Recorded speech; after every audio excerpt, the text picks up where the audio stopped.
নমস্কাৰ, good afternoon.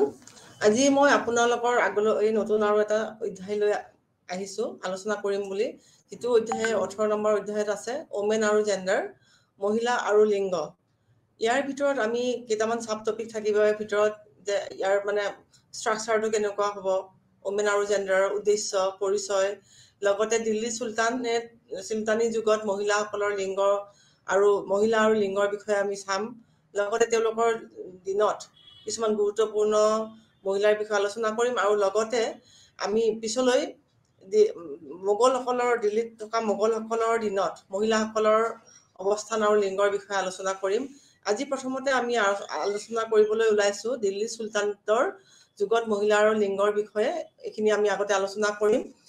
ইয়াৰ উদ্দেশ্য আমাৰ প্ৰথমতে হ'ব যে এই অধ্যায়ত উদ্দেশ্যটো আমাৰ কেনেকুৱা হ'ব ওমেন আৰু জেণ্ডাৰৰ ক্ষেত্ৰত বা মহিলা আৰু লিংগৰ ক্ষেত্ৰত। আমি বিশেষকৈ দিল্লী চুলতানতৰ যুগত আৰু পিছলৈ আমি মোগলসকলৰ বিষয়ে পঢ়িম, কিন্তু আমি এতিয়া 1206ৰ পৰা 750লৈ নিয়াৰ এবাউট দিল্লী চুলতানেট আৰু মোগল গোটেইখিনিৰ ভিতৰত আমি আজি দিল্লী চুলতানেট যুগৰ বিষয়ে আলোচনা কৰিম।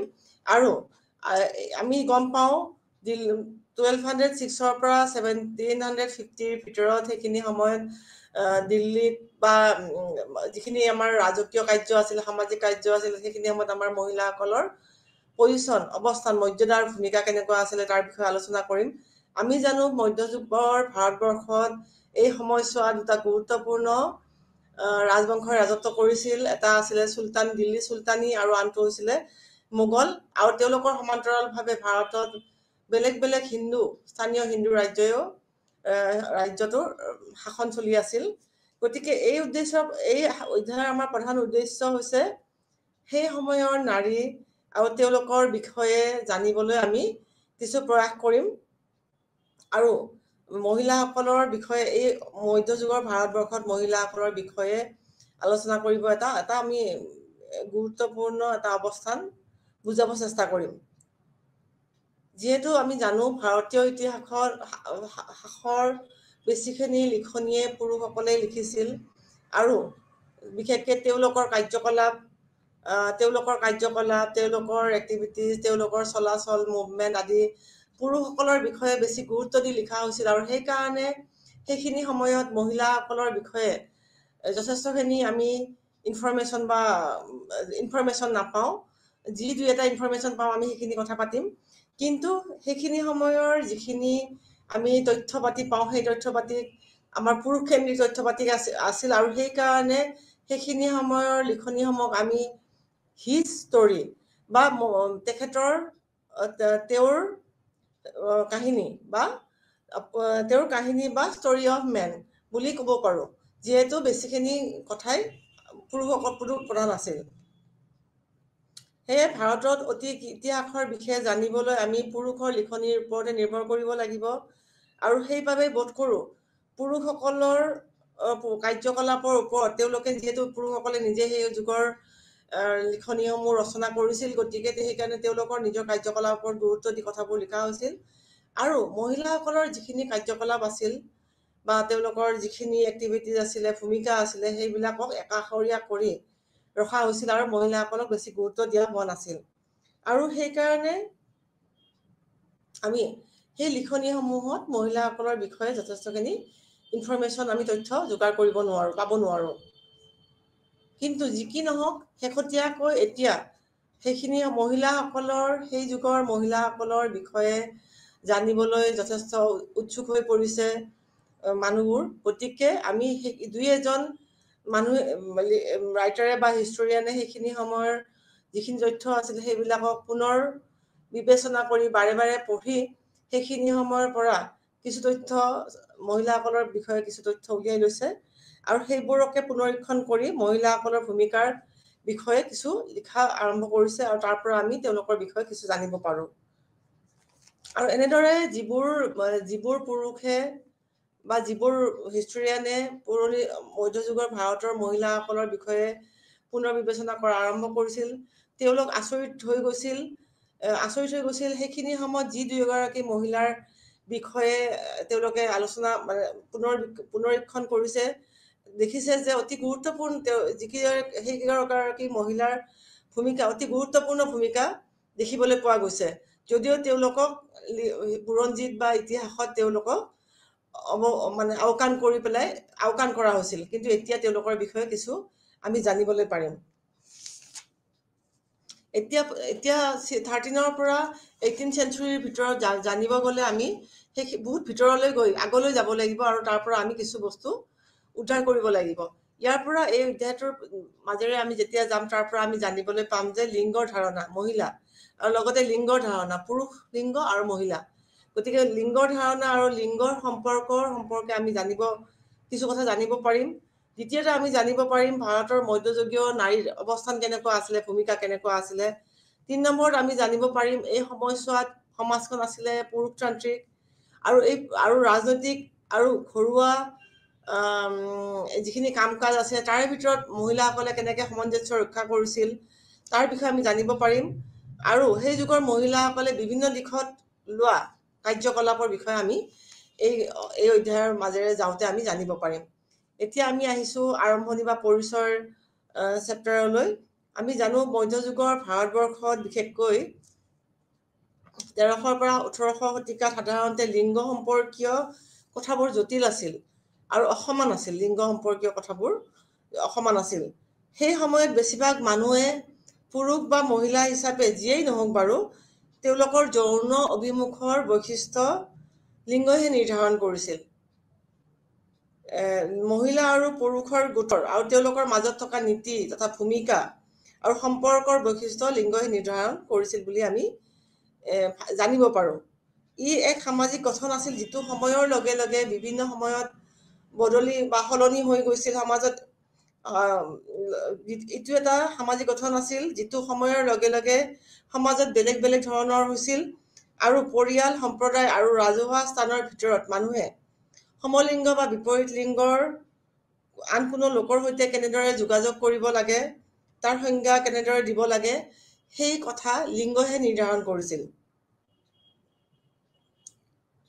এনেদৰে লিংগ সম্পৰ্কই পুৰুষ মহিলা সমকামী হিজৰা আদিকে ধৰি বিভিন্ন লিংগৰ মাজত পাৰস্পৰিক সম্পৰ্ক বা পাৰস্পৰিক ক্ৰিয়া কেনেকুৱা আছিল তাৰ বিষয়ে আমাক জানিবলৈ দিয়ে।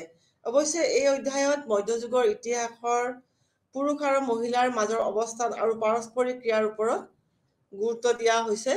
গুৰুত্বপূৰ্ণ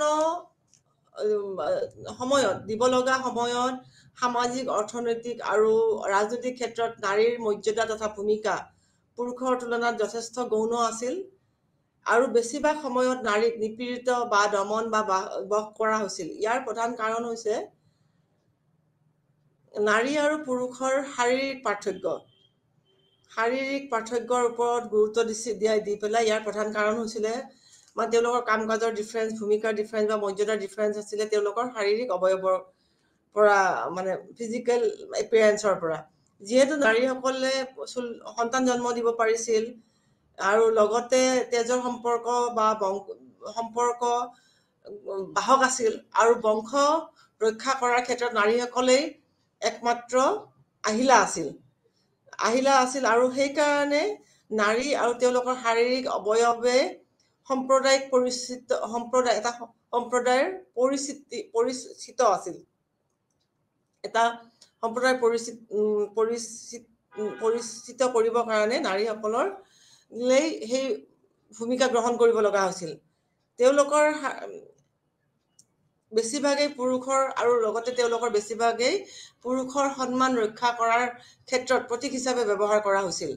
এই দৃষ্টিভংগীৰ পৰা ৰাজহুৱা স্থানত মহিলাসকলৰ এই দৃষ্টিভংগী থকাৰ কাৰণে সেইখিনি সময়ত এই দৃষ্টিভংগী থকাৰ কাৰণে ৰাজহুৱা স্থানত মহিলাসকলৰ মুক্ত বিচৰণত বা চলাচলত বাধা নিষেধ কৰা হৈছিল আৰু ৰাজহুৱা স্থানত মহিলাসকলে পৰ্দা প্ৰথা ব্যৱহাৰ কৰিব লাগিছিল। ইয়াৰ ফলত অভিজাত পৰিয়ালৰ মহিলাসকলৰ বাবে বিশেষ এখন সুৰক্ষিত স্থান গঢ়ি তোলা হৈছিল। বিশেষকৈ অভিজাত ঘৰবিলাকত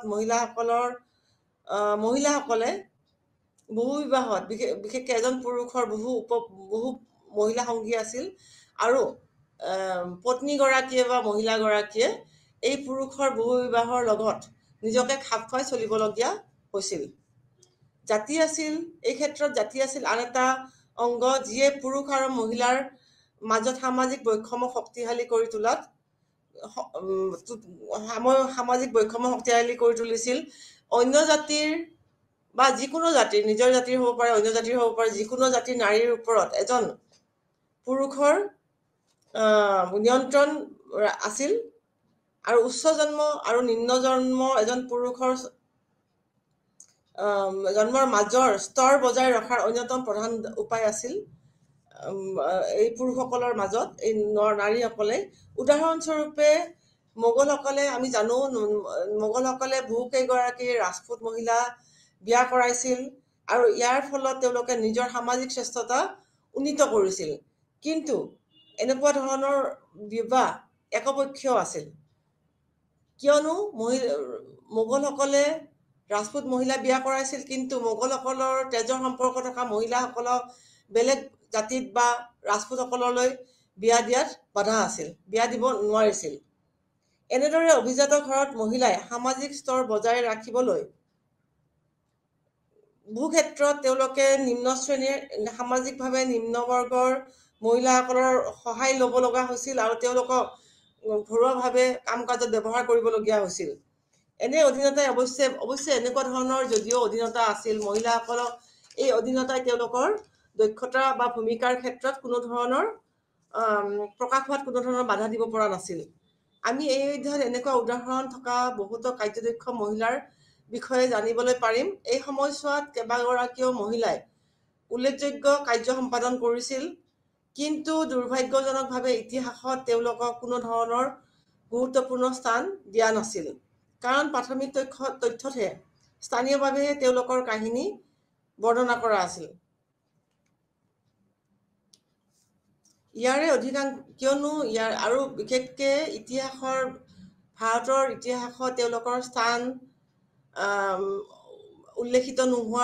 গুৰুত্বপূৰ্ণভাৱে উল্লেখিত নোহোৱাৰ প্ৰধান কাৰণেই আছিল এই ইতিহাসসমূহ পুৰুষে ৰচনা কৰিছিল আৰু পুৰুষে নিজৰ শ্ৰেষ্ঠত্ব বজাই ৰাখিবলৈ এই মহিলাসকলৰ গুৰুত্বপূৰ্ণ যিখিনি ভূমিকা আছিল, সেই ভূমিকাসমূহ তলতীয়া কৰি ৰাখিছিল বা প্ৰকাশ পাবলৈ দিয়া নাছিল। বিশেষকে পুৰুষসকলে নিজৰ শ্ৰেষ্ঠত্ব প্ৰমাণ কৰি ৰাখিবলৈ আন লিংগৰ বিশেষকে মহিলাসকলৰ কাৰ্যক প্ৰকাশ কৰিব বিচৰা নাছিল আৰু একাষৰীয়া কৰি ৰাখিছিল বুলি আমি জানিব পাৰোঁ। আৰু যিখিনি মহিলাসকলৰ ভূমিকা প্ৰকাশ হৈছিল সেইখিনিও স্থানীয়ভাৱেহে প্ৰকাশ হৈছিল। নাৰীসকলৰ বিপৰীতে প্ৰচলিত গতানুগতিক উৎসসমূহৰ পুনৰ পঢ়াৰ ফলত, আনকি তেওঁলোকে মহিলাসকলৰ বিষয়ে স্থানীয় তথ্যসমূহ বুজি লৈ উদ্ধাৰ কৰাৰ ফলত আৰু উৎসসমূহৰ লগত তুলনামূলকভাৱে আলোচনা কৰি দেখিছিল যে মহিলাসকল বিশেষকে প্ৰত্নতাত্ত্বিক গঠন, চিত্ৰকলা, সাহিত্য, ঔষধ সাহিত্য আদি কেইবা ক্ষেত্ৰতো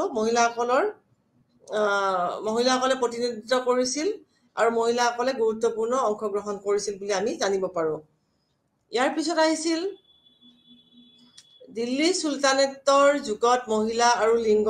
এনেকুৱা ধৰণৰ আমি আলোচনা কৰিম। প্ৰথমতে আমি চাম যে আমি দেখিছোঁ আগৰ কিছুমান ক্লাছত শ্ৰেণীত আপোনালোকৰ ওচৰত মই আলোচনা কৰিছিলোঁ চুলতানী যুগৰ, লগতে মোগল যুগৰো কৰিছিলোঁ। আমি সেইবিলাকৰ পৰা আমি গম পাওঁ যে দিল্লী চুলতানী আছিল এখন ইছলামীয় সাম্ৰাজ্য আছিল আৰু ভাৰতবৰ্ষৰ উপমহাদেশত এই সাম্ৰাজ্যখন বহুলভাৱে বিস্তাৰিত হৈ আছিল। এই সাম্ৰাজ্যত প্ৰধানকৈ 5টা বংশই ৰাজত্ব কৰিছিল। তাৰ ভিতৰত আছিল মামলুক বংশ, খিলজী বংশ, তুগলক বংশ, চৈয়দ বংশ আৰু লোদী বংশ। আৰু এই বংশৰ প্ৰতিষ্ঠাপক আছিল কুতুবুদ্দিন আইবক। আৰু কুতুবুদ্দিন আইবকৰ মহম্মদ ঘড়ীৰ অধীনত কুতুবুদ্দিন আইবকে প্ৰথমতে ভাৰতত চুলতানী ৰাজ্যৰ প্ৰতিষ্ঠা কৰিছিল আৰু এই সাম্ৰাজ্য পিছলৈ সাম্ৰাজ্যলৈ পৰিণত হৈছিল আৰু এই সাম্ৰাজ্যই প্ৰায় 300 বছৰৰ অধিক কাল ৰাজত্ব কৰিছিল বুলি আমি জানিব পাৰোঁ। সেই সময়ত প্ৰভাৱশালী মুছলমান আৰু স্থানীয় হিন্দু ৰাজ্যসকলৰ বিষয়ে সেই সময়ৰ বুৰঞ্জীবিদসকলে যথেষ্টখিনি তথ্য আমাক যোগান ধৰে। যদিও এই ক্ষেত্ৰত মহিলাসকলৰ ভূমিকাৰ বিষয়ে বা তেওঁলোকৰ মৰ্যাদাৰ বিষয়ে আমি কিছু পৰিমাণেহে তথ্য লাভ কৰিব পাৰোঁ, কিয়নো তেওঁলোকক গুৰুত্ব দি কোনো ধৰণৰ বুৰঞ্জী লিখা হোৱা নাছিল। সেই সময়ত উৎসসমূহে অৱশ্যে তেতিয়াৰ সমাজ ব্যৱস্থাৰ যদিও ৰাজনৈতিক ক্ষেত্ৰত মহিলাসকলৰ বিষয়ে যথেষ্টখিনি আমাক ইনফৰমেশ্যন দিয়া নাই, তথাপিতো আমি সমাজ ব্যৱস্থাৰ মহিলাই হওক পুৰুষেই হওক সেই সময়ৰ সমাজ ব্যৱস্থাৰ কিছু এখন ছবি আমি এই লিখনিসমূহৰ পৰা পাব পাৰোঁ আৰু মহিলাসকলৰ অৱস্থানৰ বিষয়েও কিছু পৰিমাণে আমি জানিব পাৰোঁ। তাৰপিছত আমি দেখিছোঁ দিল্লী চুলতানী আৰম্ভণি কৰিছিল চেণ্ট্ৰেল এছিয়াৰ পৰা অহা তুৰ্কীসকলে। চেণ্ট্ৰেল এছিয়াৰ পৰা অহা যাযাবৰী এক শ্ৰেণীৰ লোকে চৰণীয়া পথাৰৰ ওপৰে ওপৰে ঘূৰি ফুৰি এঠাইৰ পৰা সিঠাইলৈ ঘূৰি ফুৰি অৱশেষত দিল্লী চুলতানীৰ অধীনত থকা অৱশেষত তেওঁলোকে দিল্লী চুলতানেটৰ অধীনত আমি দেখিবলৈ পাওঁ দিল্লী চুলতানেটৰ অধীনত চেণ্ট্ৰেল এছিয়াৰ চৰণীয়া পথাৰৰ পৰা ঘূৰি ফুৰি অহা যাযাবৰী মানুহবোৰে আহি ভাৰতত বসবাস আৰম্ভ কৰিছিল আৰু তেওঁলোকৰ মহিলাসকলৰ কিছু পৰিমাণে স্বাধীনতা আছিলে ভাৰতবৰ্ষৰ স্থানীয় মহিলাসকলৰ তুলনাত। এক শ্ৰেণীয়ে ক'ব বিচাৰিলে যে স্থানীয় সম্প্ৰদায়সকলৰ বেছিভাগ মহিলাৰ ক্ষেত্ৰত বহুতো সামাজিক বাধা নিষেধ আছিল, যাৰ বিষয়ে আমি পিছলৈ জানিব পাৰিম। তাৰোপৰি বহু বিবাহৰ ব্যৱস্থাটো ব্যাপকভাৱে প্ৰচলন আছিল। অৱশ্যে এই বহু বিবাহটো আছিল পুৰুষসকলৰ ক্ষেত্ৰতহে আছিল। এই বহু বিবাহটো বৈধ আছিল। বিশেষকৈ সম্ভ্ৰান্ত আৰু অভিজাত পৰিয়ালসমূহত এই বহু বিবাহ ব্যাপকভাৱে প্ৰচলন আছিল। পত্নীৰ বাহিৰে এনেকুৱা পৰিয়ালত গৰাকীজনৰ অসংখ্য উপপত্নী আছিল, যিসকল স্বীকৃতিপ্ৰাপ্ত যৌনসংগী আছিল যদিও তেওঁলোকৰ বিবাহ আইনী অনুমোদন হোৱা নাছিল। আৰু সেইবাবে এই উপপত্নীসকলৰ সাধাৰণতে দ্বিতীয় শ্ৰেণী বা নিম্ন স্তৰৰ সমাজৰ নিম্ন স্তৰৰ পৰা তেওঁলোকক লোৱা হৈছিল আৰু তেওঁলোকৰ সতি সন্ততিসকলক চুলতানী যুগত সিংহাসনত আৰোহণৰ কোনো ধৰণৰ সুবিধা দিয়া হোৱা নাছিল আৰু ভোটাধিকাৰকে ধৰি বিভিন্ন ধৰণৰ অধিকাৰ সাব্যস্ত কৰিবলৈ তেওঁলোকক অধিকাৰ দিয়া হোৱা নাছিল। শাসক আৰু অধিকাংশ ধনী পৰিয়ালত এই উপপত্নীসকলৰ বাহিৰেও ব্যক্তিগত মহিলা নাৰ্ছ, সহায়কাৰী, দাসী আদিও যথেষ্টখিনি আছিল। সেই সময়ছোৱাত ভাৰত ভ্ৰমণ কৰা মৰক্কৰ ভ্ৰমণকাৰী ইবন বতুতাই তেওঁৰ ভ্ৰমণ কাহিনীত উল্লেখ কৰিছিল যে ভাৰতত চুলতানী আমলত নাৰী দাসত্ব এটা প্ৰচলিত আৰু প্ৰয়োজনীয় অনুষ্ঠান আছিল বুলি ইবন বতুতাই উল্লেখ কৰি থৈ গৈছে। কৃতদাসীবোৰ সাধাৰণতে যুদ্ধৰ পৰা অনা হৈছিল, যুদ্ধবন্দী হিচাপে অনা হৈছিল, উপহাৰ হিচাপে পাইছিল আৰু কেতিয়াবা কেতিয়াবা কৃতদাসী বা দাসবোৰক ক্ৰয় কৰিও অনা হৈছিল। এবাৰ এগৰাকী দাস বা দাসীগৰাকীয়ে লাভ কৰাৰ পিছত তেওঁ নিজৰ পৰিয়ালৰ লগত সম্পৰ্ক ছিন্ন কৰিব লাগিছিল আৰু মালিকৰ একচেটিয়া সম্পত্তি হিচাপে পৰিণত হৈছিল। সাধাৰণতে মহিলা দাসী দুই প্ৰকাৰৰ আছিল আমি গম পাওঁ। প্ৰথমটো আছিলে ঘৰুৱা দাসী বা ঘৰুৱা কাম কাজত বা নিম্নমানৰ কাম কাজত ব্যৱহৃত হোৱা দাসী আৰু আন কিছুমান আছিলে কিছু পৰিমাণৰ উপৰোক্ত কাম কৰা দাসী আৰু যিবিলাকক সাধাৰণতে উপপত্নীসকলে নিজৰ লগত নিজৰ গৰাকীক বা শাসকক সেৱা শুশ্ৰূষা কৰিবলৈ উপপত্নীসকলে তেওঁলোকৰ লগত লৈ আহিছিল। বিশেষকৈ শাসক আৰু গৰাকীৰ লগত ঘনিষ্ঠতাৰ বাবে এই দ্বিতীয় শ্ৰেণীৰ দাস-দাসীসকলৰ বা মহিলাসকলক ঘৰখনত তুলনামূলকভাৱে প্ৰথম শ্ৰেণীতকৈ কিছু উচ্চ স্থান লাভ কৰিছিল বা তেওঁলোকৰ পৰিয়ালটোত আধিপত্য আছিল। আৰু প্ৰথম শ্ৰেণীৰ দাসীসকলৰ শিক্ষা আৰু দক্ষতাৰ অভাৱৰ বাবে তেওঁলোকে সাধাৰণ কাম কাজ কৰিবলগীয়া হৈছিল আৰু কেতিয়াবা কেতিয়াবা এই প্ৰথম শ্ৰেণীৰ দাসীসকলক চোৰাংচোৱা হিচাপেও ৰজাই ব্যৱহাৰ কৰিছিল। মধ্যযুগৰ আৰম্ভণিত গুজৰাটৰ লেখা পদ্ধতিৰ তথ্য অনুসৰি আমি জানিব পাৰোঁ যে সেই সময়ত মহিলাৰ বিশেষ দাসীসকলৰ প্ৰধান কামেই আছিল ঘৰুৱা কাম কাজসমূহ ঝাৰু মৰা, সাৰা মোচা কৰা, ৰন্ধা বঢ়া কৰা, গাখীৰ খিৰোৱা, পানী অনা, কৃষি ক্ষেত্ৰত কাম কাজ কৰা আদি ঘৰুৱা কাম কাজত মহিলাসকল ব্যৱহৃত হৈছিল। ইয়াৰ বাহিৰে আন এক শ্ৰেণীৰ মহিলা বা দাসী আছিল, দাসী নহয় ঠিক, মহিলাই আছিল নিম্ন শ্ৰেণীৰ। তেওঁলোকে বিনোদনকাৰী বা মনোৰঞ্জক হিচাপে নিয়োজিত হৈ আছিল আৰু এই মনোৰঞ্জক বা বিনোদনকাৰী মহিলাসকলে সেই সময়ত অভিজাত তথা সম্ভ্ৰান্ত শ্ৰেণীৰ লোকসকলৰ ঘৰত এটা মানে গুৰুত্বপূৰ্ণ বা প্ৰয়োজনীয় অংগ হিচাপে তেওঁলোক আছিল। আমি জানো দিল্লীৰ চুলতানসকল বিশেষ কিছুমান ব্যতিক্ৰম লৈ পেলাই দিল্লীৰ চুলতানসকল সংগীত প্ৰেমী আছিল আৰু সেইকাৰণে তেওঁলোকে এই বিনোদনকাৰী বা মনোৰঞ্জকত যথেষ্টখিনি গুৰুত্ব আৰোপ কৰিছিল। আমি জানিব পাৰোঁ আলাউদ্দিন খিলজী 1296 পৰা 1316 ৰাজত্ব কৰিছিল। আলাউদ্দিন খিলজীয়ে তেওঁৰ দিনত তেওঁৰ সংগীতজ্ঞ আৰু গায়কসকলক দিল্লীৰ হাজখাচ মানে হৈছে এটা হ্ৰদ নিৰ্মাণ কৰা, আলাউদ্দিন খিলজীয়ে নিৰ্মাণ কৰা এটা হ্ৰদ। হাজখাচৰ কাষত থকা তাৰাবাদ নামৰ এখন ঠাইত এই মনোৰঞ্জক শিল্পীসকলক তাতে বসতি স্থাপন কৰাইছিল আৰু তেনেদৰে প্ৰখ্যাত বিনোদনকাৰী বা মনোৰঞ্জকসকলক পৃষ্ঠপোষকতাও কৰিছিল, তেওঁলোকক ক্ৰয়ো কৰিছিল আৰু কেতিয়াবা কেতিয়াবা তেওঁলোকক উপহাৰ দিও বিতৰণ কৰা হৈছিল। আৰু এইটো এটা ৰজাঘৰৰ এটা পৰিচিত প্ৰথা আছিল।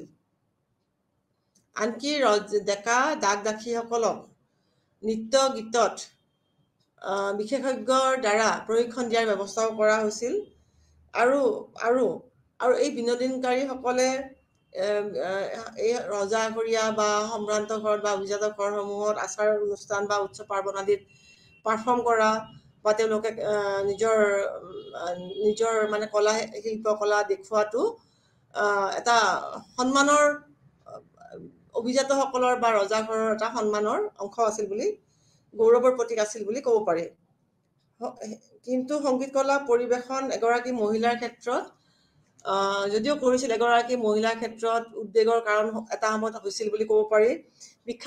সেই সময়ৰ বিখ্যাত কবি আমিৰ খসৰুৱে তেওঁৰ লিখনিত প্ৰকাশ কৰিছে যে এগৰাকী নাৰীৰ প্ৰাথমিক পৰ্যায়ত গায়ন বায়ন বা মনোৰঞ্জন পৰিৱেশন কৰাটো এটা ভাল লাগিছিল, যদিও এটা আমোদজনক প্ৰক্ৰিয়া আছিল, যদিও পিছলৈ মহিলাসকলে ইয়াৰ পৃষ্ঠপোষকতা বা ইয়াক কণ্টিনিউৱেশ্যন বা কৰি থকাটো এটা ভাল কৰিবলৈ তেওঁ মানা কৰিছিল, কিয়নো পিছলৈ তেওঁলোক এইবিলাক বস্তুৱে মহিলাসকলৰ ক্ষেত্ৰত কিছু পৰিমাণে হ'লেও কুখ্যাতি কঢ়িয়াই আনিব পাৰে, তেওঁলোকক বেয়া নাম কঢ়িয়াই আনিব পাৰে। সেইকাৰণে তেওঁ এইবিলাক কণ্টিনিউৱেশ্যন কৰাত মহিলাসকলক বাধা আৰোপ কৰিছিল।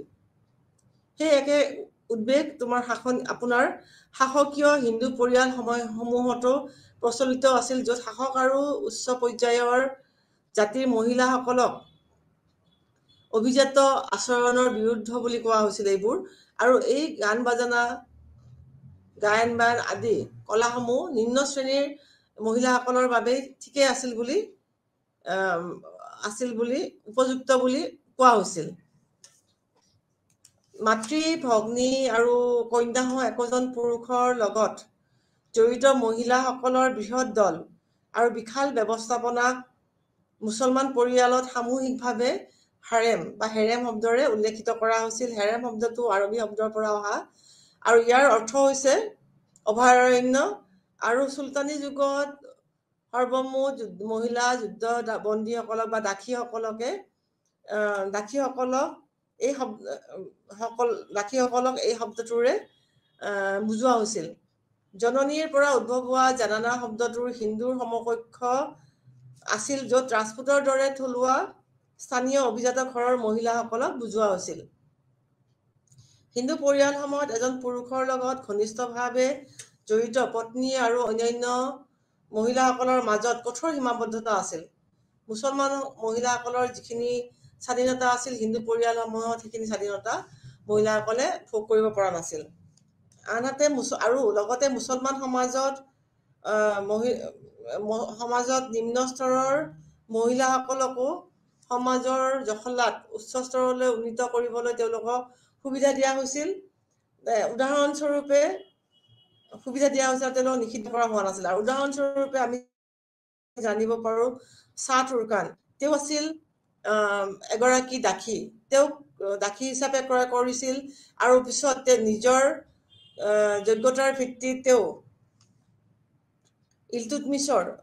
দিল্লীৰ চুলতান ইলটুটমিছৰ মুখ্য ৰাণী হিচাপে তেওঁ স্বীকৃতি লাভ কৰিব পাৰিছিল। প্ৰথমতে তেওঁ কিন্তু দাসী হিচাপেহে ক্ৰয় কৰা হৈছিল, কিন্তু তেওঁ পিছলৈ মানে ৰাণীৰ পদবীও ল'ব পাৰিছিল, ৰাণীৰ ষ্টেটাছটো ভূমিকাটো ল'ব পৰা হৈছিল। 13শ শতিকাৰ এগৰাকী বিখ্যাত পাৰ্চী ইতিহাসবিদ মিনহাজ-ই-চিৰাজে তেওঁৰ তাবাকাত-ই-নাছিৰী নামৰ কিতাপখনত শ্বাহ তুৰ্কানৰ যোগ্যতা আৰু কামনীয়তাৰ ভিত্তিতে তেওঁ যে ইমান ভাল এটা ষ্টেটাছ পাইছিল, মৰ্যাদা পাইছিল, সেই বিষয়ে জনাই থৈ গৈছিল। মুছলমান পৰিয়ালত দাস প্ৰথা এটা অতি বহুল প্ৰচলিত প্ৰয়োজনীয় প্ৰথা আছিল। দাস প্ৰথাটো এটা চেৰিটি বুলি তেওঁলোকে ধৰি লৈছিল। কিন্তু মুছলমান পৰিয়ালত দাসসকলক মেনুমেশ্যন তথা মুক্ত কৰাৰ ব্যৱস্থাও আছিল, য'ত দাসসকলক দান বৰঙণিৰ বিনিময়ত মুক্ত কৰা হৈছিল।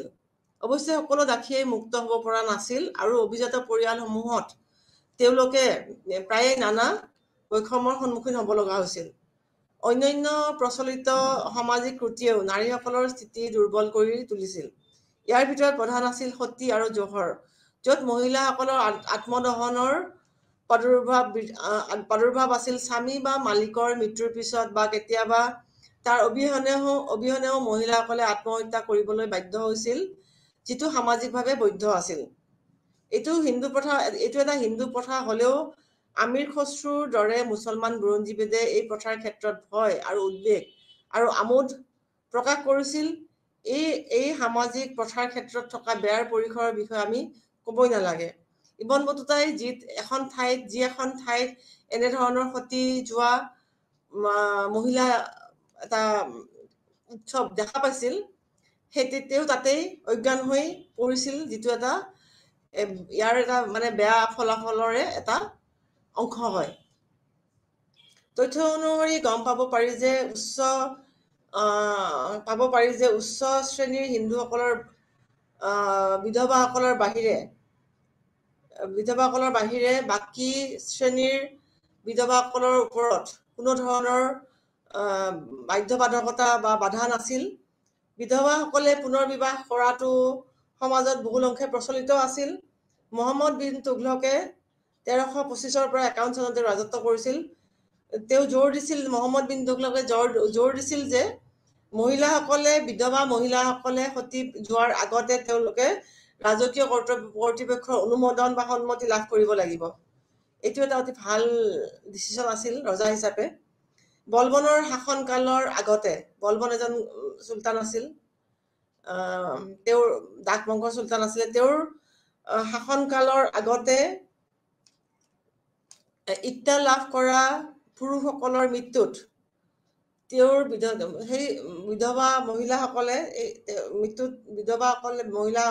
পুৰুষৰ বিধৱাসকলে সেই সুবিধা বা ইক্তা ভোগ কৰিব পাৰিছিল।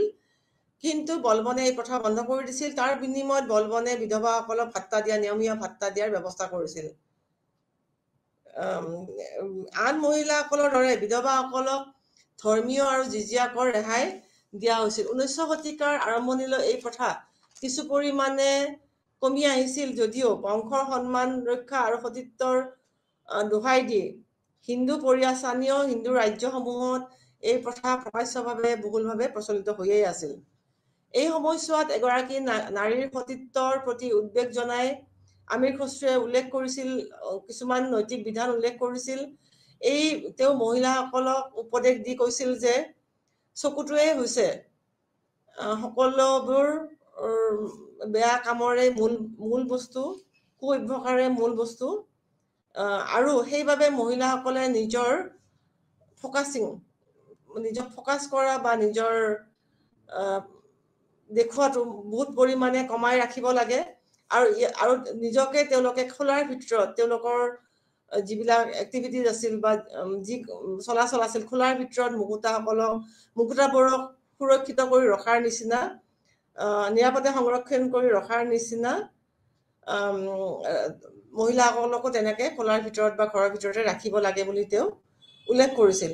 তেওঁ আৰু মতামত দিছে যে মহিলাসকলে অচিনাকি ব্যক্তিৰ লগত কথা পাতিব নালাগে, অচিনাক্ত ব্যক্তিৰ পিনে চাব নালাগে, আৰু কোনো পৰপুৰুষৰ ওচৰত বহিব নালাগে, নিজৰ স্বামীৰ বাহিৰে বেলেগৰ ওচৰত বহিব নালাগে। এনেদৰে কৰিলেহে মহিলাসকলে নিজৰ সতীত্ব ৰক্ষা কৰিব পাৰিব বুলি তেওঁ ভাবিছিল।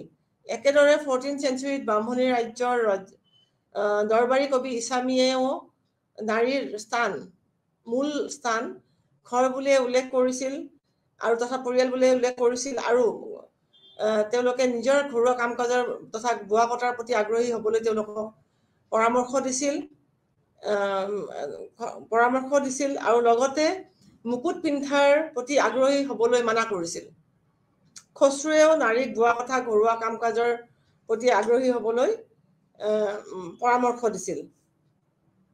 এইদৰে দিল্লীৰ চুলতানী যুগৰ নাৰীৰ আন্দোলন আৰু আচৰণৰ প্ৰতি এক উদ্বেগ উদয় হৈছিল। নাৰীৰ সুৰক্ষাৰ বাবে তেওঁলোকে থকা স্থানসমূহত কিছু নিষেধাজ্ঞাৰ জৰিয়তে নিৰাপত্তা সুব্যৱস্থা তথা পহৰাৰ ব্যৱস্থা কৰিব লাগে আৰু তেওঁলোকক নিয়ন্ত্ৰণত ৰাখিব লাগে বুলি কৈছিল। আনকি ফিৰোজ শ্বাহ তুগলকে তেওঁৰ ৰাজত্ব কালত 1351 পৰা 88লৈ তেওঁৰ ৰাজত্ব কালত নাৰীসকলক পবিত্ৰ মন্দিৰলৈ যোৱাটো নিষেধাজ্ঞা আৰোপ কৰিছিল।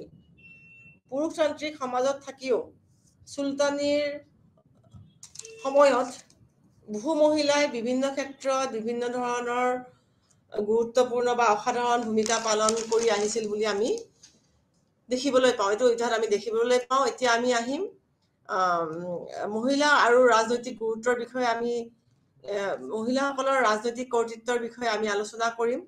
এই মহিলাসকলৰ সামাজিক কথা আমি কিছু আলোচনা কৰিলে এতিয়া ৰাজনৈতিক ক্ষেত্ৰত মহিলাসকলৰ ভূমিকাৰ বিষয়ে আমি আলোচনা কৰিম। ৰাজনীতি তথা ৰাজহুৱা কাৰ্যক্ষেত্ৰত অংশগ্ৰহণৰ ক্ষেত্ৰত সাধাৰণতে এই সময়ছোৱাত পুৰুষসকলেই প্ৰাধান্য লাভ কৰিছিল বা আধিপত্য বিস্তাৰ কৰি আহিছিল। তথাপিতো এনেকুৱা পৰিস্থিতিৰ মাজতো কেইবাগৰাকীও মহিলাই ৰাজনৈতিক ক্ষেত্ৰত নিজৰ বাবে পোনপটীয়া স্থানৰ সৃষ্টি কৰাই নহয়, বহুতো নাৰীয়ে ৰাজ্যৰ সংকটপূৰ্ণ পৰিস্থিতিত শাসকসকলৰ প্ৰতিনিধি, উপদেষ্টা তথা মধ্যস্থতাকাৰী ৰূপে কিছুমান গুৰুত্বপূৰ্ণ ৰাজনৈতিক ভূমিকাও পালন কৰিছিল। আমি ইয়াৰ কিছুমান গুৰুত্বপূৰ্ণ নেত্ৰীৰ বিষয়ে আলোচনা কৰিম। প্ৰথমতে আমি আলোচনা কৰিম চুলতানা ৰেজিয়াৰ বিষয়ে। আমি জানো তুৰ্কী পৰম্পৰা অনুসৰি মহিলাসকলক ৰাজকাৰ্য তথা ৰাজহুৱা স্থান তথা সিংহাসনত আৰোহণত কোনো ধৰণৰ বাধা নাছিল। 1200 শতিকাৰ কিছুমান খিতাই তুৰ্কী মহিলাই কিছুমান ৰাজ্যত শাসন কৰি আছিল। অৱশ্যে সেই সময়ৰ লিখনিসমূহৰ পৰা এইটো জানিব পাৰি যে শাসকীয় অভিজাত শ্ৰেণীটোৱে মহিলাসকলৰ ৰাজনীতিত যোগদান কৰাটো পছন্দ কৰা নাছিল বা উৎসাহিত কৰা নাছিল। ইয়াৰ বাহিৰেও ৰজাঘৰীয়া তথা সম্ভ্ৰান্ত তথা অভিজাত মহিলাসকলে বিভিন্ন সময়ত বিভিন্ন প্ৰকাৰে ৰাজনীতিত অংশগ্ৰহণ কৰি কাম কৰিছিল। এই ক্ষেত্ৰত আটাইতকৈ উল্লেখযোগ্য আছিল চুলতানা ৰেজিয়া। চুলতানা ৰেজিয়া দিল্লীৰ বা চুলতানী যুগৰ মধ্যযুগৰ প্ৰথমগৰাকী মুছলমান মহিলা শাসক আছিল। দিল্লীৰ বিখ্যাত চুলতান ইলতুৎমিছৰ ছোৱালী আৰু দিল্লীৰ চুলতানীৰ প্ৰতিষ্ঠাতা কুতুবুদ্দিন আইবকৰ নাতিনী তথা তুৰ্কান খাতুনৰ ছোৱালী আৰু ইলতুৎমিছৰ ছোৱালী ৰেজিয়া আছিল ইলতুৎমিছৰ একমাত্ৰ ছোৱালী। ইলতুৎমিছৰ 4জন সতী সন্ততিৰ ভিতৰত ৰেজিয়া অতি দক্ষ আছিল আৰু দক্ষ আছিল। তেওঁৰ ইলতুৎমিছে তেওঁৰ পুত্ৰ নাছিৰুদ্দিন মহম্মদক দিল্লী চুলতানেটৰ পৰৱৰ্তী চুলতান নিয়োগ কৰি থৈ গৈছিল যদিও তেওঁৰ অকালতে মৃত্যু হোৱাত ইলতুৎমিছে তেওঁৰ একমাত্ৰ ছোৱালী, অতি দক্ষ সক্ষম ছোৱালী জীয়ৰী ৰেজিয়াকে তেওঁৰ পৰৱৰ্তী শাসক হিচাপে মনোনীত কৰি থৈ গৈছিল। আৰু ৰেজিয়াইও এই ক্ষেত্ৰত নিজৰ দক্ষতা তথা পাৰদৰ্শিতা প্ৰদৰ্শন কৰিবলৈ সক্ষম হৈছিল। অৱশ্যে ইলতুৎমিছৰ মৃত্যুৰ পিছত তেওঁ আন এজন পুত্ৰ ৰুকুনুদ্দিন ফিৰোজে দিল্লীৰ সিংহাসন দখল কৰিছিল নিজৰ মাতৃ শ্বাহ তুৰ্কানৰ সহযোগত মধ্যস্থতাত। শ্বাহ তুৰ্কান এগৰাকী আধিপত্যশীল ক্ষমতাশীল ৰাণী আছিল আৰু তাৰ ভিত্তিতে ৰুকুনুদ্দিন ফিৰোজে দিল্লী সিংহাসন আৰোহণ কৰিছিল যদিও চুলতানা ৰেজিয়াই এই 7 মাহৰ ভিতৰতে নিজৰ সিংহাসনৰ দাবী নিশ্চিত কৰি 1236ত তেওঁ দিল্লীৰ সিংহাসনত আৰোহণ কৰি প্ৰথমগৰাকী মহিলা শাসক হিচাপে নিজৰ নাম খোদিত কৰিছিল। ৰেজিয়া কেৱল মাত্ৰ ভাৰতৰেই নহয়, তেওঁ দক্ষিণ এছিয়াৰ প্ৰথমগৰাকী মুছলমান মহিলা শাসনকৰ্তা আছিল। তেওঁ তুৰ্কী চেলজুক বংশগত আছিল আৰু তেওঁ মামলিক বংশৰ একমাত্ৰ মহিলা শাসক আছিল বুলি ক'ব পাৰি। সিংহাসন আৰোহণ কৰাৰ ক্ষেত্ৰত তেওঁ কেৱল নিজৰ যোগ্যতা আৰু পাৰদৰ্শিতাৰ ভিত্তিতে তেওঁ সিংহাসন আৰোহণ কৰিছিল আৰু সেই সময়ৰ ৰাজনৈতিক বাতাবৰণত ই এক উল্লেখযোগ্য পদক্ষেপ আছিল যে পুৰুষ প্ৰধান সমাজত, পুৰুষ প্ৰধান ৰাজনীতিত, প্ৰশাসন ব্যৱস্থাত এগৰাকী মহিলা শাসিত ৰজাই ৰাজত্ব কৰাটো আৰু মহিলা শাসিত ৰাজ্যলৈ পৰিৱৰ্তিত কৰাটো অতি এটা গুৰুত্বপূৰ্ণ পদক্ষেপ আছিল বুলি আমি ক'ব পাৰোঁ। মুছলমান থিয়লজিষ্ট তথা ধৰ্মগুৰুসকলেও ৰেজিয়াৰ সিংহাসন আৰোহণক অনুমোদন জনাইছিল আৰু লগতে অধিকাংশ তুৰ্কী অভিজাত সেনা বিষয়া জনসাধাৰণ ৰেজিয়াক সমৰ্থন কৰাটো এটা সেই যুগৰ ৰাজনৈতিক সাংস্কৃতিক মনোভাৱৰ সাক্ষী আছিল বুলি আমি ক'বলৈ পাৰোঁ। অৱশ্যে একে সময়তে আকৌ মহিলা শাসকৰ ধাৰণাটোও বহুতৰ বাবে গ্ৰহণযোগ্যও নাছিল। উদাহৰণস্বৰূপে আমি দেখোঁ মিনহাজ ই চিৰাজে সুনামধন্য কাজী আৰু অধিবক্তা আছিল। তেখেতৰ ৰেজিয়াৰ সিংহাসনত আৰোহণ কৰা কথাটো ৰেজিয়া চুলতানাৰ সিংহাসন আৰোহণৰ 20 বছৰ পিছত তেওঁ এই বিষয়ে তাবাকাত ই নাছিৰীত লিখিছিল আৰু দুখ প্ৰকাশ কৰিছিল যে চুলতানা ৰেজিয়াৰ চুলতান হ'ব পৰা আটাইবোৰ গুণেই আছিল যদিও তেওঁ পুৰুষ হিচাপে জন্মগ্ৰহণ কৰা নাছিল। এইটোৱে তেওঁৰ আছিলে দুখ। এই মতামত আন এগৰাকী বিখ্যাত লিখক ইছামীয়েও সমৰ্থন কৰিছিল। এনে বক্তব্যত লিংগ ভূমিকাৰ প্ৰতি প্ৰচলিত মনোভাৱো লক্ষ্য কৰা হয়, কাৰণ কোনেও ৰেজিয়াৰ সামৰ্থ্য বা দক্ষতাৰ ওপৰত প্ৰশ্ন উত্থাপন কৰা নাছিল। বৰঞ্চ সাৰ্বভৌমত্ব তথা ৰাজনীতিৰ শিখৰত বা চুলতান হিচাপে পুৰুষসকলকে তেওঁলোকে ভাবি আছিল। কেতিয়াও মহিলা এগৰাকী শাসনৰ সৰ্বোচ্চ স্থানত অধিনত হ'ব বুলি কেতিয়াও ভাবিব পৰা নাছিল আৰু তেওঁলোকে পুৰুষসকলকে এই সাৰ্বভৌমত্ব স্থানত ভাবি থৈছিল আৰু এইটো পুৰুষসকলৰ অধিকাৰ বুলি ভাবিছিল। আৰু সেইবাবে নাৰী শাসক এগৰাকীৰ বিৰুদ্ধে বহুতৰে ক্ষোভ আছিল, কিয়নো এগৰাকী নাৰীৰ অধীনত থকাটো পুৰুষৰ মৰ্যাদাত আঘাত লাগিছিল। ইয়াৰ উপৰিও তুৰ্কীৰ শাসক শ্ৰেণীৰ এক শক্তিশালী অংশ প্ৰাদেশিক গভৰ্ণৰসকলৰ ক্ষেত্ৰত চুলতানা ৰেজিয়াই তেওঁৰ সিংহাসনৰ আৰোহণৰ বাবে কোনো ধৰণৰ দিহা পৰামৰ্শ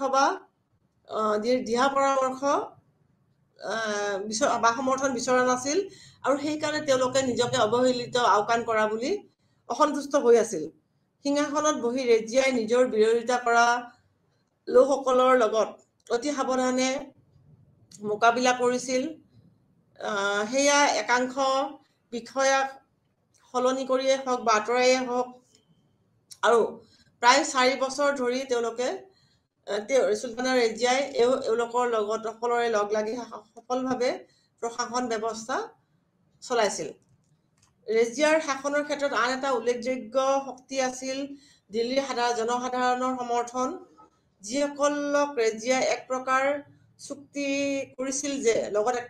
কৰিছিল যে তেওঁলোকৰ সমস্যাসমূহ যদি ৰেজিয়াই সমাধান কৰিব নোৱাৰে তেওঁ নিজেই সিংহাসনৰ পৰা পদত্যাগ কৰিব, আৰু সেইকাৰণে কোনো ধৰণৰ বৈষম্য নথকাকৈ ৰেজিয়াই তেওঁলোকৰ সকলোৰে মাজত সমানে ন্যায় প্ৰদান কৰিছিল আৰু প্ৰতিটো সপ্তাহতেই এবাৰকৈ আদালত আহ্বান কৰিছিল, আৰু ইয়াত মহিলাসকলৰ পৰ্দা আৰু লগতে মহিলা প্ৰহৰীসকলক বাৰণ কৰিছিল, আঁতৰাই ৰাখিছিল।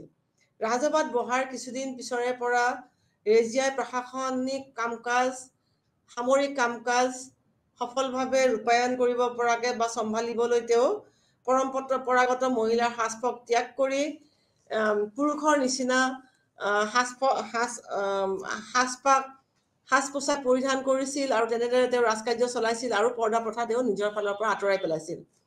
ক্ৰনিকলসমূহত বা তথ্যসমূহত ৰেজিয়াই নিজৰ চৰকাৰী নাম চুলতান ৰাজাত আল দিন বেণ্ট এট চুলতান, বহুত দীঘলীয়া নাম এটা, তেওঁ পুৰুষৰ নিচিনা তেওঁ এটা নাম গ্ৰহণ কৰিছিল।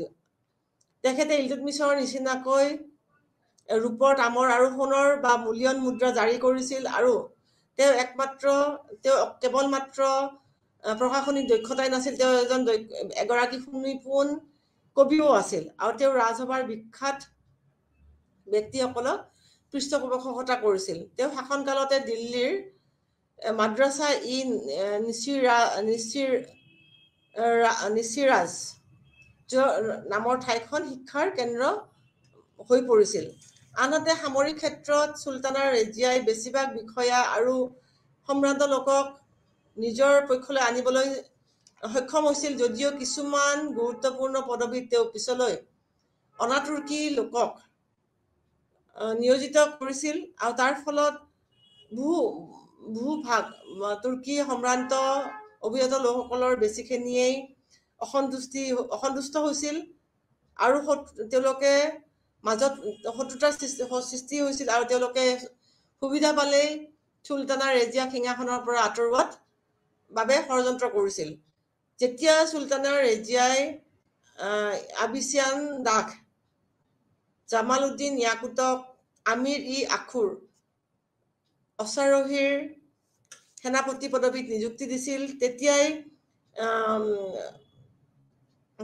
অভিজাতসকলৰ বা তুৰ্কী বিষয়াসকলে এই নিযুক্তিত অসন্তুষ্ট প্ৰকাশ কৰাটো দৃষ্টিগোচৰ হৈছিল, আৰু এই নিযুক্তিটো দৃষ্টিগোচৰ হৈছিল, আৰু তেতিয়া লাহে লাহে চুলতানা ৰেজিয়াৰ বিৰুদ্ধে তেওঁলোকে ষড়যন্ত্ৰ কৰিবলৈ আৰম্ভ কৰিছিল। সেই সময়ৰ এজন ইতিহাসবিদ ইছামিয়ে পাৰ্চী ক্ৰনিকুলত লিখি থৈ গৈছিল যে এই আবিচিনিয়ান স্লেভজনৰ য়াকুতৰ নিযুক্তিয়ে সেইখিনি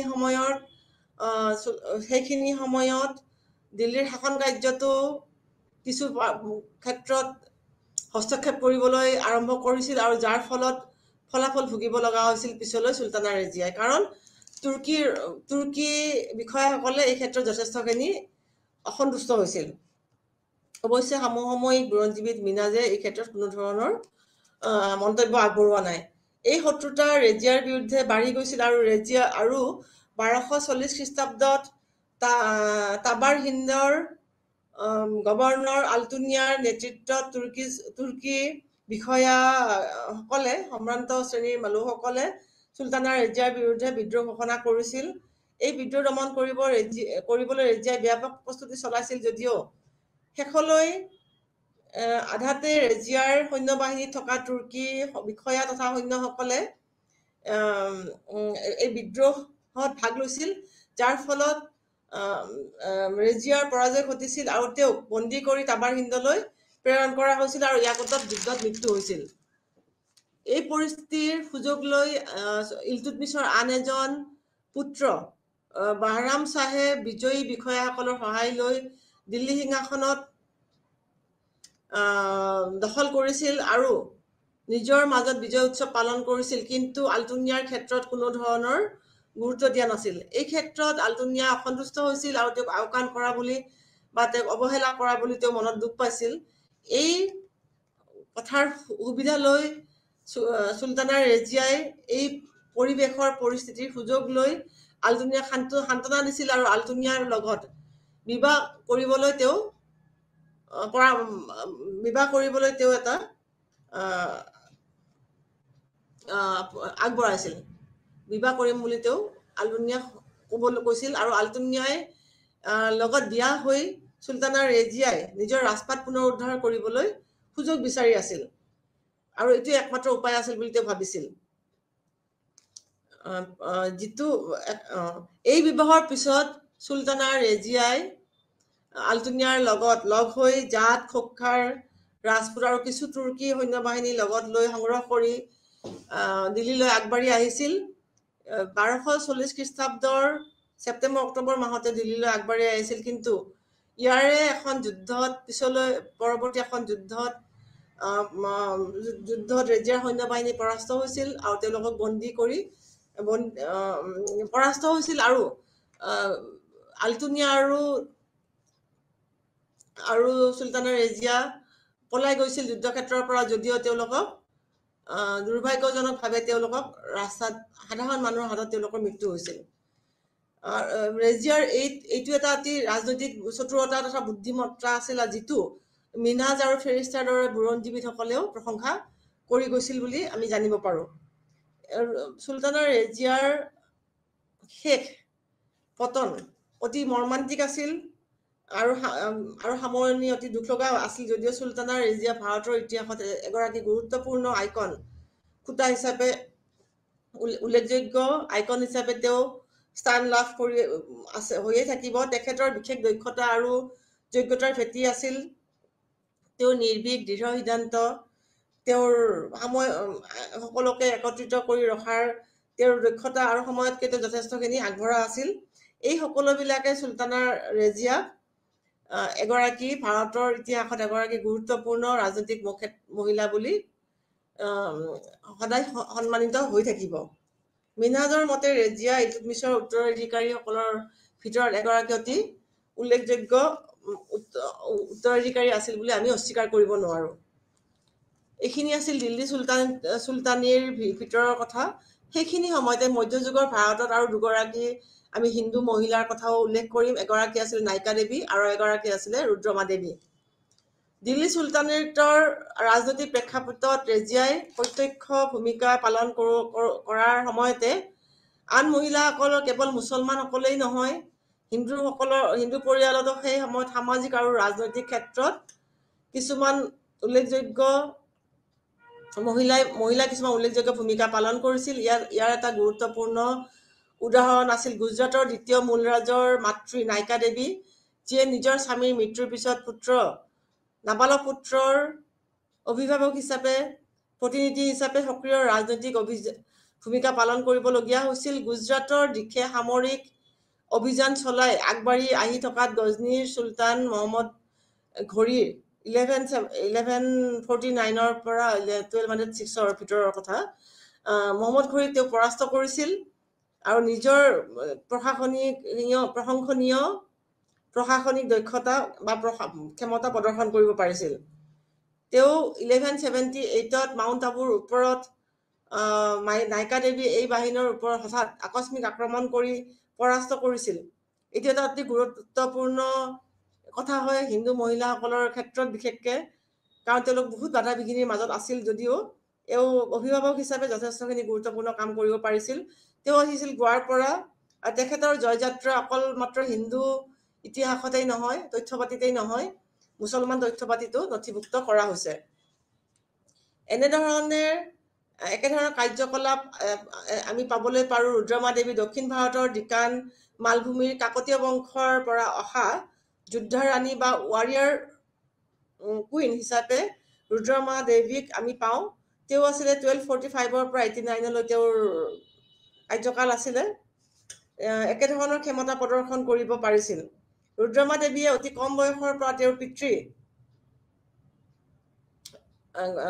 কাকতীয় বংশৰ গণপতি ৰাজাৰ লগত ৰাজনৈতিক ক্ষেত্ৰখনত যৌথভাৱে জড়িত হৈ আছিল আৰু আছিল 1199 পৰা 1262 এইখিনি আছিল গণপতি ৰাজৰ কাৰ্যকাল ৰাজত্বকাল। এইখিনি সময়তে ৰুদ্ৰমা দেৱীয়ে যথেষ্টখিনি তেখেতক সহায় কৰিছিল।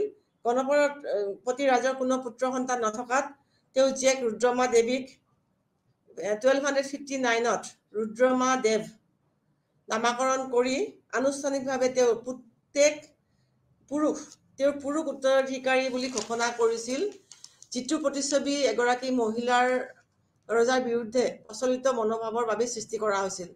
তাৰমানে মহিলাসকলক ৰজা হিচাপে খুব এটা সমৰ্থন হোৱা নাছিল কাৰণে তেওঁক গণপতি ৰজাই নিজৰ ছোৱালীক ৰুদ্ৰমা দেৱ নাম দি পুৰুষ উত্তৰাধিকাৰী হিচাপে মনোনীত কৰিছিল। চুলতানা ৰেজিয়াৰ দৰে তেওঁ এই ভাৱমূৰ্তিটোক বাধা দিবলৈ কোনো ধৰণৰ চেষ্টাও কৰা নাছিল আৰু তেওঁ পুৰুষৰ দৰে সাজ পোছাক পিন্ধি শাসন কাৰ্যত অংশগ্ৰহণ কৰিছিল। তেওঁৰ বিয়া হৈছিল নিদা দা ভোলে ৰাজকুমাৰ বীৰভদ্ৰৰ সৈতে আৰু তেওঁৰ দুজনী কন্যা সন্তান আছিল। অৱশ্যে তেওঁৰ স্বামীৰ অকাল মৃত্যু ঘটিছিল, যাৰ ফলত তেওঁ গোটেইখিনি শাসন পৰিচালনা কৰাৰ দায়িত্ব তেওঁৰ মূৰৰ ওপৰতে পৰিছিল। ৰুদ্ৰমা দেৱীয়ে দেউতাকৰ লগত যৌথভাৱে ৰাজ্য শাসন কৰাৰ সময়তে প্ৰথম কেইবছৰমানত পাণ্ড্যসকলে আক্ৰমণ কৰিছিল। যদিও ৰুদ্ৰমা দেৱীয়ে এই আক্ৰমণ প্ৰতিহত কৰিব পাৰিছিল, এই আক্ৰমণৰ ফলত তেওঁলোকৰ ৰাজ্যখন অতি দুৰ্বল হৈ গৈছিল, যাৰ ফলত মনৰ দুখত মানসিকভাৱে দূষিত হৈ ৰাজা গণপতিয়ে এই জনজীৱন তথা ৰাজহুৱা জীৱন বাদ দি ৰাজ্যখনৰ সম্পূৰ্ণ দায়িত্ব ৰুদ্ৰমাৰ হাতত অৰ্পণ কৰিছিল। এনে সময়তে 1269ত গণপতিৰ মৃত্যু হোৱাত তেওঁৰ আনুষ্ঠানিকভাৱে কাকতীয় ৰাজ্যৰ শাসক হিচাপে বা ৰাজ্যৰ ৰজা হিচাপে মুকুট পিন্ধোৱা হয়, অৰ্থাৎ স্বীকৃতি দিয়া হৈছিল। চুলতানা ৰেজিয়াৰ দৰে ৰুদ্ৰমায়ো মহিলাৰ কৰ্তৃত্বৰ অধীন হ'বলৈ অস্বীকাৰ কৰা পুৰুষসকলক প্ৰতিৰোধ পাইছিল আৰু প্ৰতিবাদৰ সৈতে যুঁজিবলগীয়া হৈছিল, যদিও তেওঁ এনে বিদ্ৰোহবিলাক সফলতাৰে দমন কৰিবলৈ সক্ষম হৈছিল। তেওঁ নিজৰ ৰাজ্যখন বিভিন্ন আভ্যন্তৰীণ বিদ্ৰোহৰ পৰা ৰক্ষা কৰিছিল, কিন্তু নিজৰ বাকী শাসনকাল বিভিন্ন আভ্যন্তৰীণ বিদ্ৰোহৰ পৰা তেওঁ নিজৰ শাসনকাল সুৰক্ষিত কৰি ৰাখিছিল, যদিও বাহিৰা ভাবুকিৰ লগত তেওঁ অনবৰতে যুঁজি থাকিবলগীয়া হৈছিল। দক্ষিণ ভাৰতৰ 4টা প্ৰধান শক্তিৰ ভিতৰত কাকতীয় আছিল অন্যতম আৰু তাৰ লগতে আছিল যাদৱসকলে মহিলাসকলে কাকতীয়সকলৰ লগত এই 4টা বংশই লগ লাগি কাকতীয়সকলৰ লগত যথেষ্টখিনি যুদ্ধ বিগ্ৰহ চলাইছিল।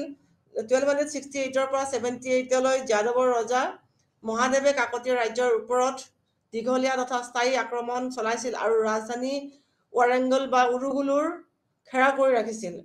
এই পৰিস্থিতিৰ পৰিপ্ৰেক্ষিতত ৰুদ্ৰমায়ো 15 দিন ধৰি তীব্ৰ প্ৰতি আক্ৰমণ চলাইছিল আৰু অৱশেষত যাদৱসকলক পৰাস্ত কৰিছিল। পৰৱৰ্তী সময়ত অডিয়াছসকলৰ আক্ৰমণত ৰুদ্ৰমাৰ সেনাপতিসকলে উফৰাই পেলাইছিল।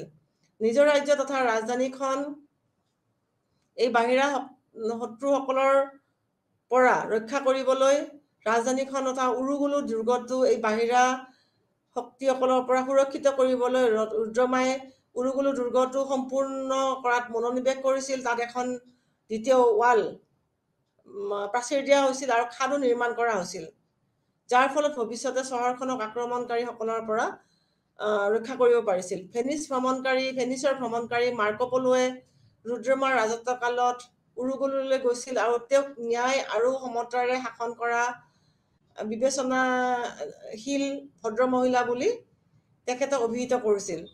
1280ত ৰুদ্ৰমাই তেওঁৰ নাতি প্ৰতাপৰুদ্ৰৰ হাতত শাসনভাৰ অৰ্পণ কৰিছিল, কিয়নো তেওঁ অলৰেডি বয়স বাঢ়ি আহিছিল আৰু তেওঁৰ কোনো পুত্ৰ সন্তান নাছিল।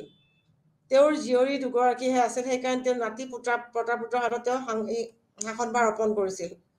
1285ত পুনৰাই কাকতীয় ৰাজ্য ধ্বংস কৰিবলৈ পাণ্ড্য আৰু যাদৱৰ সৈতে মিত্ৰতা কৰা কায়স্থ ৰজা প্ৰধান অম্বা দেৱে ৰাজ্যখনলৈ নতুন বিপদ কঢ়িয়াই আনিছিল।